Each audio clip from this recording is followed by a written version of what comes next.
अगर आपका passport south Korea में खो गया है तो सबसे पहले पासपोर्ट खोने के बाद तुरंत स्थानीय पुलिस स्टेशन में रिपोर्ट दर्ज कराएं। पुलिस स्टेशन में रिपोर्ट दर्ज कराने से आपको एक पुलिस रिपोर्ट मिलेगी जो आपको पासपोर्ट खोने के आधिकारिक प्रमाण पत्र के रूप में काम करेगी। यह रिपोर्ट बाद में अन्य प्रक्रियाओं के लिए महत्वपूर्ण होगी।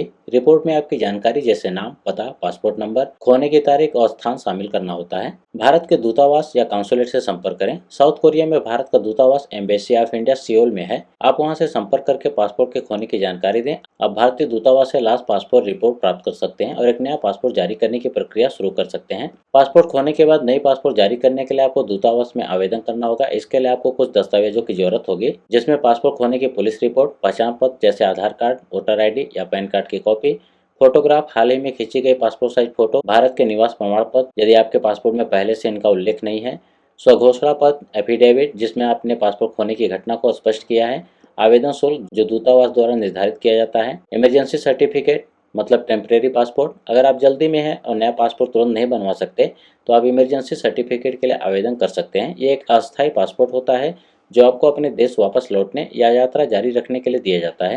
इमरजेंसी सर्टिफिकेट प्राप्त करने के लिए भी दूतावास से संपर्क करना होता है और साथ ही आपको कुछ दस्तावेज जैसे यात्रा टिकट और यात्रा योजना की जानकारी प्रस्तुत करनी होती है। नए पासपोर्ट की प्रक्रिया।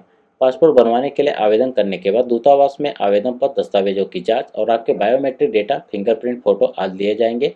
यह प्रक्रिया पूरी होने के बाद कुछ हफ्तों में नया पासपोर्ट जारी कर दिया जाएगा। कुछ मामलों में दूतावास पासपोर्ट जारी करने में अधिक समय ले सकता है, इसके लिए आपको धैर्य रखना होगा।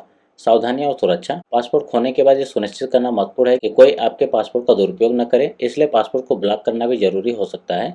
दूतावास से अनुरोध करें कि आपका पुराना पासपोर्ट ब्लॉक कर दिया जाए ताकि कोई इसे गलत तरीके से इस्तेमाल न कर सके। आपको नकली पासपोर्ट या चोरी के पासपोर्ट से बचने के लिए पासपोर्ट को ब्लॉकिंग और मॉनिटरिंग करना चाहिए। नियमित अपडेट। दूतावास से संपर्क बनाए रखें, उन्हें बताएं कि आपने कौन सी कार्रवाई की है और आवेदन की स्थिति क्या है। कभी कभी दूतावास आपको पासपोर्ट जारी करने के दौरान आवश्यक अतिरिक्त जानकारी भी मांग सकता है।